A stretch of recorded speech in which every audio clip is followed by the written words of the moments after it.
Bonjour à tous, faut-il quitter une personne qui est pervers narcissique? Je sais que je répète toujours dans mes vidéos qu'on a tout compris lorsqu'on est parti. Je sais que je dis qu'il faut les fuir, mais parfois c'est pas si simple parce qu'on se dit peut-être que j'ai fait un faux diagnostic, peut-être que j'ai vu des vidéos mais que je me trompe ou peut-être que cette personne peut changer. Et souvent en plus, ce sont des personnes avec qui on a un lien qui est fort, que ce soit une personne avec qui on est en couple, que ce soit un parent, que ce soit un ami, que ce soit notre chef ou des collègues de bureau, ça peut être compliqué de se dire est-ce que je dois partir? Dans l'absolu, oui, il faut quitter les gens qui sont malsains, mais dans la réalité, quand on a des enfants avec cette personne, quand on a des liens financiers, quand on habite avec une personne comme ça peut être des décisions qui sont dures à prendre. Donc aujourd'hui, je vous propose quelque chose, c'est qu'on voit ensemble les points à vérifier pour savoir s'il faut en partir, oui ou non. Et je sais aussi que beaucoup d'entre vous ont peur d'avoir fait un faux jugement et se disent c'est peut-être un pervers narcissique, peut-être pas, j'ai des doutes dessus, peut-être que cette personne peut changer. Donc on va vérifier ça ensemble et vous allez voir qu'il y a des signes qui ne trompent pas, qui montrent que votre pervers narcissique peut être dans une phase de doute également et donc déclencher des réactions en chaîne dans votre relation et c'est ça qu'on va vérifier juste à présent. Avant ceci, je vous rappelle que vous pouvez vous abonner à cette chaîne si vous le souhaitez. Il y a aussi un quiz qui s'appelle « Est-ce que c'est une personne perverse narcissique ou pas ?» C'est juste en dessous. Vous êtes mes ambassadeurs aujourd'hui. Si une personne de votre entourage vit quelque chose comme ça, transmettez-lui mes vidéos ou alors donnez-lui les conseils que je vous donne. Et si vous le souhaitez, c'est gratuit. Appelez un membre actif de mon équipe, c'est juste en dessous et c'est gratuit. Premier signe à analyser, est-ce que vous êtes dans une relation dans laquelle il y a une espèce de haine qui est latente? On peut se dire parfois, oui, dans un couple c'est normal, parfois l'autre est en colère. Et bien évidemment, on n'est pas toujours des personnes heureuses. Des fois on est heureux, des fois on ne l'est pas. Des fois on est joyeux, parfois on pleure, c'est normal. Seulement, avec un pervers narcissique, vous avez l'impression qu'il y a une rage qui est très particulière et que vous n'avez jamais vue avant. Ou alors une rage qui est constante et qui revient tout le temps, tout le temps et tout le temps et qui est en train de vous détruire. C'est le signe que leur toxicité est en train de vous ronger. Deuxième point à vérifier, c'est est-ce que vous êtes tenu aujourd'hui responsable de tous leurs problèmes, de toutes leurs erreurs, de tout ce qui se passe aujourd'hui. Cette personne-là ne se remet jamais en cause. C'est toujours vous, vous, vous. C'est de ta faute si je suis triste aujourd'hui. C'est de ta faute s'il se passe ça. C'est de ta faute si j'ai une vie pareille. Est-ce que vous faites ça de votre côté, vous l'accusez aussi, ou est-ce que vous n'avez pas toujours l'impression que l'autre en face est en train de vous montrer du doigt en permanence? Donc, si jamais tu as l'impression que cette personne te ment aujourd'hui ou qu'elle transforme, qu'elle pervertit la réalité, on parle de pervers narcissiques parce que ce sont des gens qui pervertissent la réalité. Si tu as l'impression que cette personne te ment aujourd'hui, dans ce cas-là, c'est peut-être en effet le moment de partir. Troisième point qu'on peut observer, c'est l'hyper-contrôle. Les pervers narcissiques sont des gens qui sont très en insécurité au fond d'eux. Ce sont aussi des grands manipulateurs. Et tu as l'impression que cette personne-là est en train de diriger toute ta vie. Par exemple, tu étais une personne plutôt optimiste avant de rencontrer cette personne-là et aujourd'hui, tout cet optimisme, tout ce bonheur de vie est passé. Tu te sens gris, terne, tu ne te sens pas forcément heureux et tu as toujours l'impression qu'une dispute peut arriver n'importe quand.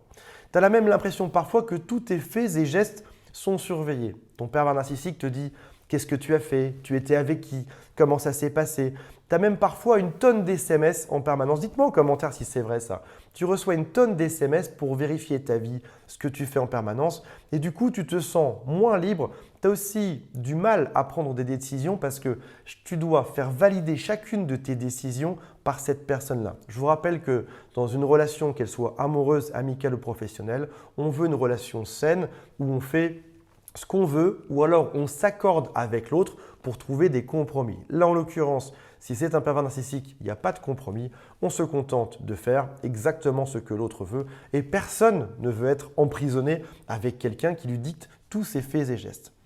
Quatrième point, qui est très important également, qui est peut-être même le plus important, c'est qu'il y a une espèce de jalousie. On a dit que les pervers narcissiques manquaient de confiance en eux, qu'ils cachent derrière un masque, qu'ils cachent derrière plein de choses, qu'ils magnifient et qu'ils montrent grand. Mais tu as l'impression que sur plein de points, ton pervers narcissique est jaloux. Comme par exemple, tu ne peux plus avoir de relation avec tes amis. Tu ne peux plus voir vraiment qui tu veux. Tu te sens parfois isolé Et le pervers narcissique te dit par exemple « tous tes amis sont nuls, ça c'est nul aussi » et tu te retrouves seul à la maison en ayant la crainte de ne pas pouvoir voir tes amis. Même parfois, tes faits et gestes sont critiqués. Une espèce de jalousie, quand tu réussis quelque chose, l'autre le descend.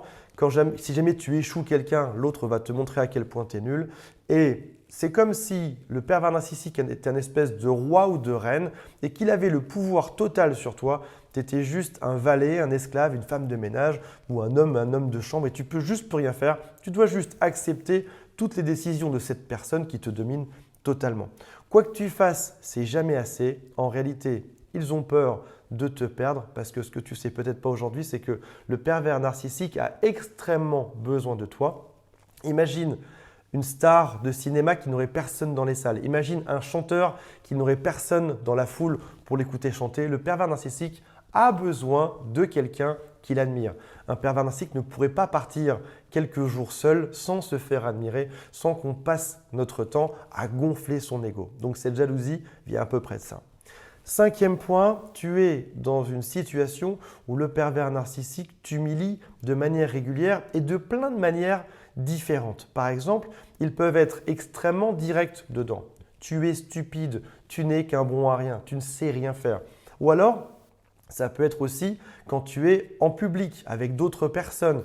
Ils vont faire des remarques pinçantes sur toi. Tous tes amis t'aiment et t'apprécient, mais ton pervers narcissique, il est toujours dans des phrases comme « Ouais, mais tu ne sais pas vraiment qui c'est en couple, lui là. » Ou alors « Tu ne sais pas vraiment comment elle est en réalité. » Et là, tu te dis « Non, ce n'est pas possible. C'est mon pervers narcissique qui se comporte bien en public et mal dans notre couple. Et maintenant, c'est moi qui suis accusé de ça dans une espèce d'effet de miroir. » Après ça, il peut aussi même aller t'humilier jusqu'à te dire « Tes amis sont inutiles, ça ne sert à rien que tu fasses ça, change de travail. » Et tu as l'impression que de manière directe ou indirecte, en permanence, tu es rabaissé, alors que dans un couple normal, dans un couple sain, on essaye de faire progresser l'autre, on le soutient lorsqu'il se sent mal. Si jamais il fait des erreurs, on lui dit « c'est pas grave » et on cherche à deux. Un couple, c'est un binôme, ce sont deux personnes qui vont dans la même direction et qui s'entraident.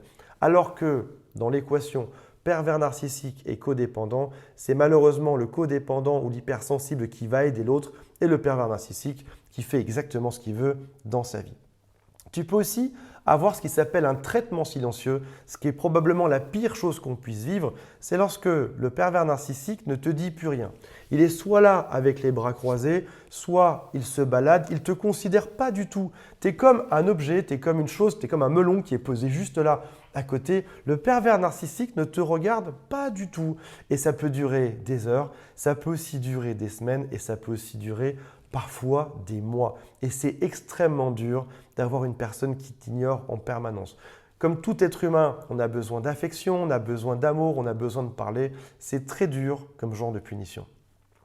Pour conclure, et c'est la chose à laquelle je voudrais arriver aujourd'hui parce que c'est extrêmement important, il faut aujourd'hui mettre un nom sur ce qu'il se passe.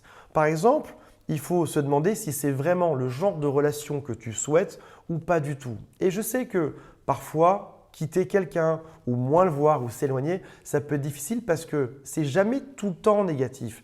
Avec un pervers narcissique, il y a aussi de temps en temps des choses qui sont chouettes. Ce sont souvent des gens qui sont rigolos en public ou qui vont t'amuser ou des gens avec qui tu as construit des choses. Donc certes, il y a du positif, mais à un moment donné, demande-toi si l'équation entre le positif d'un côté et le négatif de l'autre est gagnant ou pas. Tu peux même faire une liste sur laquelle tu écris par exemple « Cette semaine, voici toutes les choses positives qu'on a faites ensemble et voici aussi toutes les choses négatives que j'ai ressenties et qui m'ont mis mal à l'aise. » Il y a à un moment donné, une chose qui est importante également, c'est d'arriver à couper le silence. Le pervers narcissique veut t'isoler. Il veut que tu ne parles pas aux autres. C'est le moment de se venger et d'aller parler à plein d'autres gens. Tu peux par exemple expliquer à tes amis ce qu'il se passe. Je sais qu'il est difficile de décrire le traitement d'un pervers narcissique à ses amis. Si jamais tu dis à un ami « Mon pervers narcissique ne me parle pas depuis 2 jours », ton meilleur ami va te dire « Bah, c'est pas grave, ça arrive ».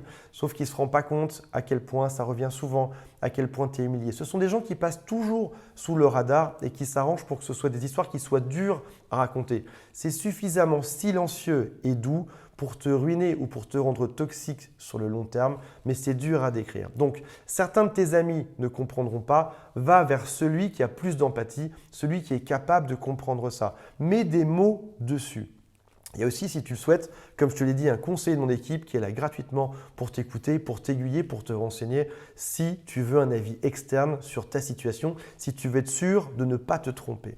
La vie est trop courte pour écouter ça, pour se faire traiter comme ça, pour subir ça. Et peut-être qu'aujourd'hui, tes émotions sont en train de te dire quelque chose. Demande-toi au quotidien, qu'est-ce que je ressens ? Comment est-ce que je me sens ce matin? Comment est-ce que je me sens ce midi? Comment est-ce que je me sens ce soir? Est-ce que je suis avec une personne qui m'aime? Est-ce que je ne suis pas en train d'essayer de mettre une chape de béton sur mes émotions qui sont en train de bouillir comme du magma en dessous et avec un jour, le fait que ça va exploser et tout va sauter et tu vas crier, tu vas devenir dingue. Demande-toi, avant que ça explose, quelles sont les émotions que je ressens aujourd'hui? Mais même des mots très précis dessus. Est-ce que je suis en colère? Est-ce que je suis triste? Est-ce que je suis dans le regret? Est-ce que j'ai des remords d'être avec cette personne-là?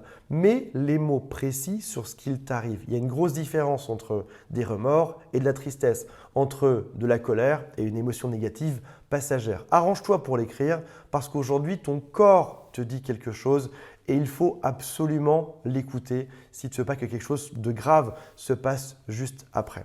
Il y a quelque chose qu'il faut savoir, c'est que malheureusement, on a ce qui s'appelle un point d'inflexion. Je te donne un exemple. J'ai été ingénieur dans ma jeunesse, dans les télécommunications. Et ce que tu sais peut-être pas, c'est que dites-moi en commentaire si ça vous parle ou s'il ne faut pas que je parle de ça du tout. Quand tu as un téléphone, parfois tu es sur la route, alors il n'y a pas de téléphone au volant, mais parfois tu es sur la route et tu vois que le nombre de barres de réseau diminue, et tout d'un coup, pouf, ça revient. On est juste passé sur une autre antenne, celle qui était à 10 km, on est trop loin et arrive la nouvelle. Sauf qu'en fait, le point d'inflexion où on va switcher entre ces deux antennes, il ne se fait pas juste un peu après quand le réseau est un peu meilleur. Le téléphone va attendre que ça baisse et au plus bas, il va enfin changer et aller sur quelque chose qui capte mieux. Et dans le couple, c'est à peu près pareil.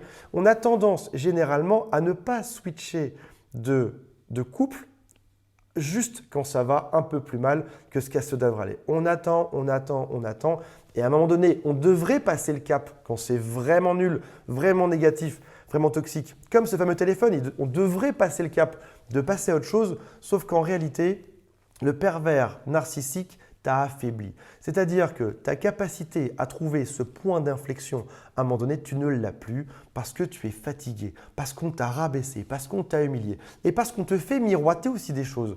Ton pervers narcissique te dit, de temps en temps, il te met une carotte devant les yeux et tu dis oui, t'inquiète pas, on va se marier un jour, on va avoir des enfants, on va faire ci, on va faire ça. Donc, tu restes dans l'espoir de manière gentille et humaine, parce que la plupart des gens qui sont victimes de pervers narcissiques sont des gens qui sont adorables. On reste dans l'espoir de tout ça, que ça s'arrange, on reste optimiste et comme on est affaibli, comme on est détruit, comme on est descendu, comme l'autre ne prend pas soin de nous et nous rabaisse, on perd confiance en nous et donc on a cette difficulté à aller passer à autre chose, à trouver notre relation ou juste à en sortir. C'est le fameux syndrome des femmes battues.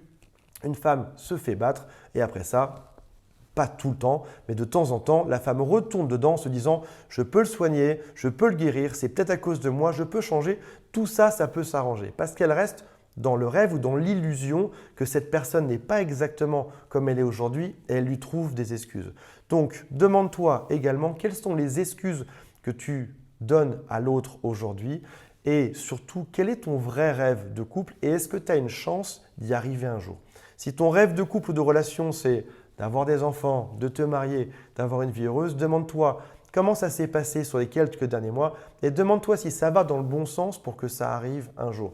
Et ne te fie pas aux quelques phrases carottes que tu entends de temps en temps. Demande-toi, est-ce que ce comportement de l'autre va vraiment dans le bon sens ou pas? Je vous rappelle que les pervers narcissiques, on a gagné la partie lorsqu'on est parti, c'était des nouvelles de Pervers Narcissique Land, le pays où tout est beau au début et ça tombe en décrépitude pas longtemps après. Et surtout, il y a des personnes qui m'ont remercié pour ça. C'est écris sur un post-it plus jamais ça et tu colles ça sur ton lavabo, tu colles ça sur ton frigo, sur ton miroir, sur une vitre ou dans ton téléphone. Plus jamais ça. Ne te laisse plus jamais faire par une personne qui est comme ça. Salut à tous mes amis.